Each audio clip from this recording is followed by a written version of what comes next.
Hello, Ahmed.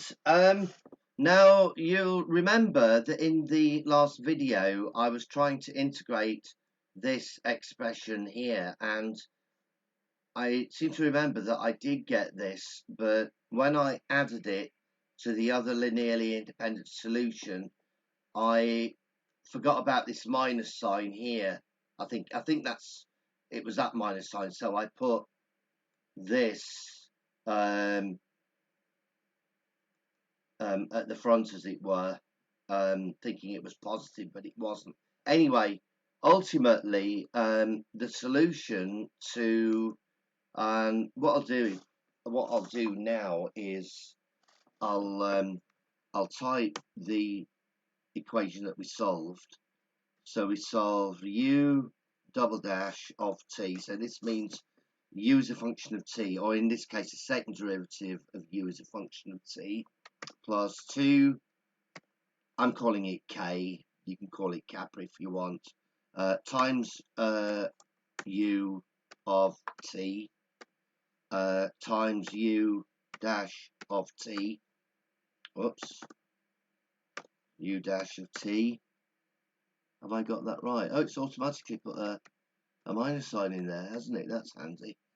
And then I think we have a plus a times u of t, and that's equal to 0. Now, in actual fact, we could try and solve this equation and see what Mathematica gives. It should give us some form of a solution, but I don't know. Let's just type that in better. D solve of that equation, and we're solving it for u of t with the independent variable being t. So let's see what solution we get for that. Now you'll see that it can't actually, it doesn't seem to be oh, wait a minute, have I made a mistake? Right, okay, that should be a comma there. Right, so let's try it again. And there we are. That is Mathematica's solution. There we are, Mathematica's solution to this equation. But I think mine's better. I think mine's much better. So we first find relatively easily, in fact you could find this by trial and error. So you've got this equation, I'll just write it here, and let's say we use the method that I showed in the last video, or you use trial and error, which you can do. That's what I did in some of my videos to solve this type of equation, and you find that u1 is the first linearly independent solution. Now I'm saying linearly independent, I don't know, because this is a non-linear equation. The question is, can we say that the two solutions to that equation are linearly independent? I mean, are they? I don't really know. You would have to ask someone else about that. But anyway, let's suppose it's a linearly independent solution. So that is one of our values, and I'll call it that. U1 is equal to minus 80 over 2k, and then using the formula U2 equals U1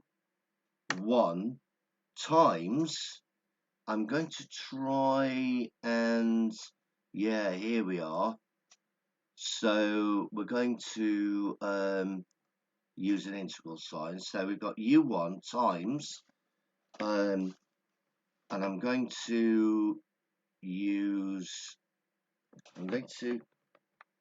cut and paste this,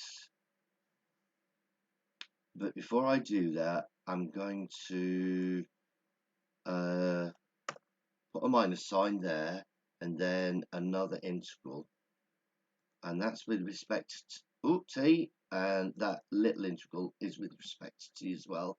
And here we have P, and P is, well, we'll just leave it as P for now, and this is, let me just see, right, okay, so that is over, let's do a U1 squared.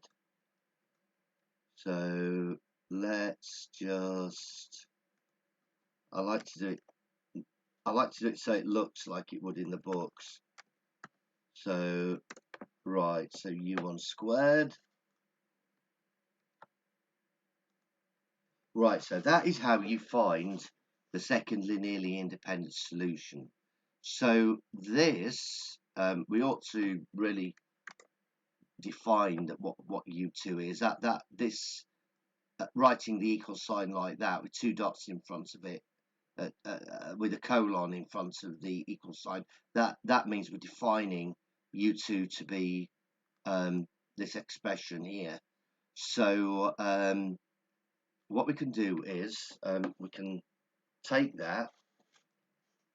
I'm going to write it down again, but I'm just writing the right hand side of it here, because we don't really want that U2 there for the purposes of calculation. So we know what U1 is, because we've have I worked it out? Yeah, I think I told you beginning of this video, didn't I, that let me just see if I can, let's get rid of that. Let's see if I can find out. So we found U1. U1 is this. So we found that either by trial and error or via the method that I showed in my video. So U1 is that, and we also write it in here as well, right there. And this P is equal to all of that, including the U, because U is a function of T. So if we cut and paste that, we get that, right? Now, I'm going to cut and paste the whole thing again. This is actually easier than writing it down. So now we have to substitute something for U of T. Well, we'll take that to be our first linearly independent solution, which is, as you know, it's this. That is U1, the bit highlighted in blue. So we'll put that, and I'll put it in brackets like that. In fact, we can get rid of that bracket, and we'll just press carriage return. And by the way, before I press carriage return, let's just simplify this a bit more. So the 2k here cancels with the 2k there. So we can do that. And this minus multiplied by this minus just gives a plus. And we can take the A outside the bracket. Whoops, that's T, isn't it? T. We'll put it there just to be nice, neat and tidy, right? So that's the expression we've got. This expression, and I'm actually going to work out what that actually is. So if we do a carriage return on that, we find that it's equal to that. So we can now write that. And in actual fact, I've gone to the wrong one, haven't I? So we'll put it there, right? Control V. Now, I think it'll just do the integral straight off and automatically simplify. But what you would normally do would be you take this T outside of this fractional part and then take that and divide by, because it's a constant, so you divide like that, and we want brackets around all of that. Now I'm going to cut that, place it there, carriage return. That's what that simplifies to. So we've got Control C. So we've got minus 2kt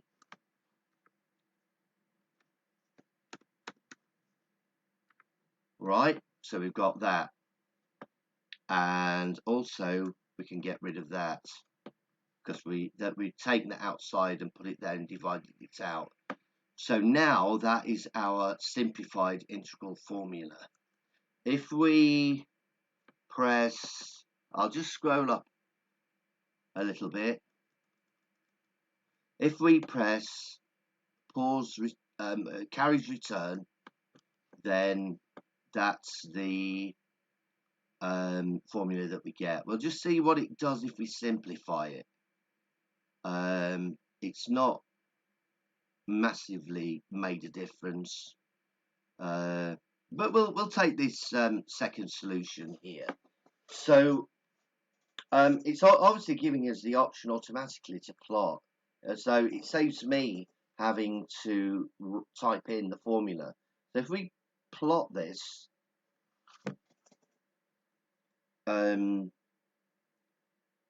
that is what we get. Now, if I alter the value of A, you can see what happens to this graph. And at some point, it becomes almost quadratic. So that's almost A equals 0. I don't think it can be 0 because that would be a singularity. Yeah, you see, Mathematica can't deal with that. So let's just put A equal to 0.5. Right, okay. Let's just get rid of all this horrible red error writing. So we're going to vary k now. So this is what happens when we vary k. Oh, there's something I've forgotten. Yeah, you do have to forgive me, Ahmed. So there's something I've forgotten. I've forgotten to add this solution for U1 to this solution. So this is a solution for U2. So let's just write that in. So U2 is defined as being that. Now we know that U of t is equal to U1 plus U2, right? So we know what U1 is, it's that. So we've got Control C for to copy. So U of t is equal to that plus that, which is just that. And now if we do, I'm going to take the whole of that right hand side and just write it separately underneath without the ut there. That is our general solution. I think actually it's a particular solution. It should have a constant added on if you integrate it as well. So there should really be a constant added on. So yeah, let's add the constant on, plus C. Right, so now we want to plot that, okay? And I'm going to get rid of all of this because we're kind of doing it now afresh. I should have really got rid of that all along. So we've got this solution and we want to plot it. And so this is what we get. So we can vary A like that. And we can actually see what the values of A actually are. So A is minus 0.7 there. So if you think about it, when A is negative, then you might get something like that. But that's with C and K both being negative as well. Now, I think K usually has to be positive. And C can be negative, but we'll give it a positive value for now. Let's give it a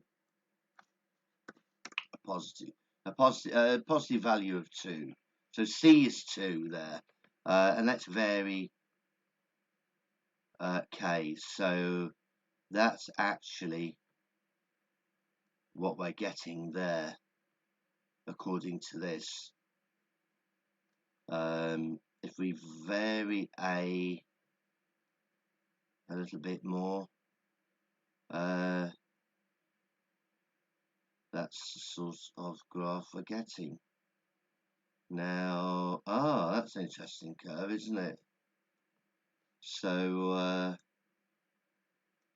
yeah, so that's the solution, incorporating the imaginary error function, and you do quite a bit of playing around with this.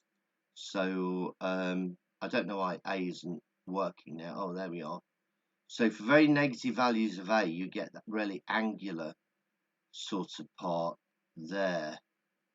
And then as A gets bigger, the graph changes quite considerably into an N-shaped graph, basically. Let's have a look and see what happens when we alter C. So when C is negative, that's probably the intercept here, I would have thought, for the constant.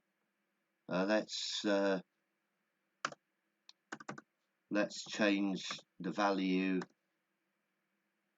of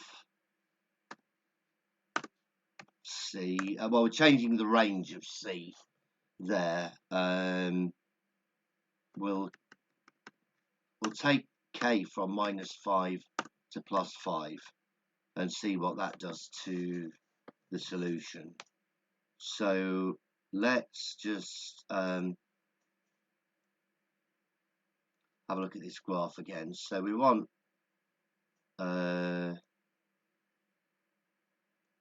so I've given A a value of 0.5. C is equal. I think because these values are so high up here, you can see that I'm not quite. Well, that should be. Let's put 50 into there, and I would have thought C is where the graph cuts the y-axis, this axis up here, but I don't know, it doesn't seem to be. Maybe that's close enough. 30.1. Anyway, let's try it with a K value of 3. Right, so switching K from being negative to positive inverts the graph, but usually K is positive. I don't. Oh, you could have K equal to 0, and then you just get a constant value. So you can see that so it's like a constant amplitude.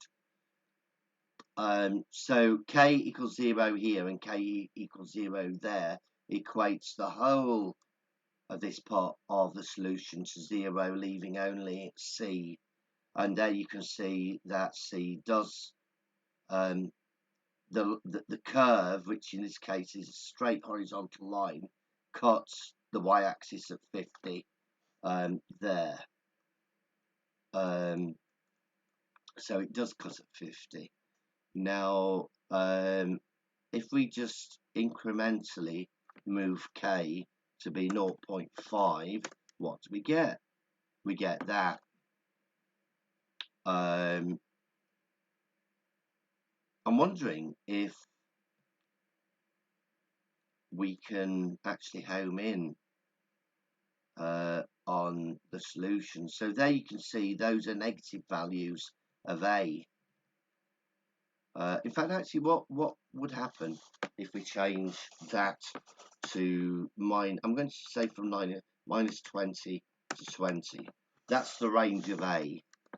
So I want to see what we get. Well, you can see there automatically. So we'll say K is 1. C is 50.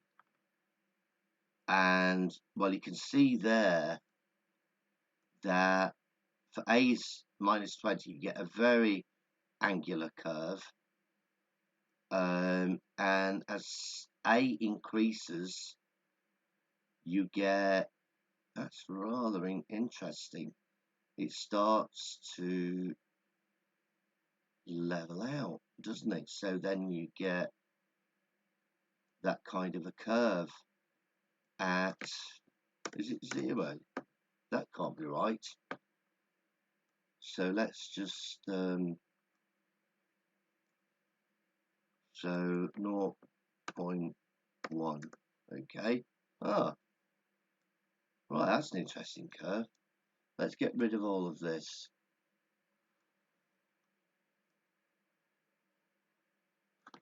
Right. So let's lengthen the time axis.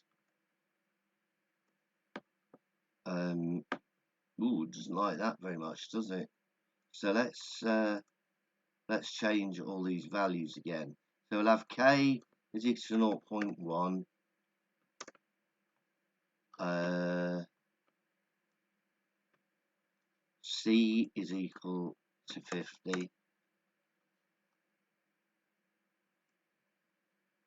And A is equal to, well, give it 10 or something like that. I don't know why that doesn't like it, does it? Now that I've changed the time, I don't know why that is. 0.1, right? Oh, there. So it seems to like it when A is negative. Seems to like it better when A is negative. Minus 3.9, it starts to even out. Oh, even up there, and then it flips. So an A is negative, you get that type of a curve. Okay, well, I hope that is a nice little ending to yesterday's video for the solution of this non-linear ordinary differential equation.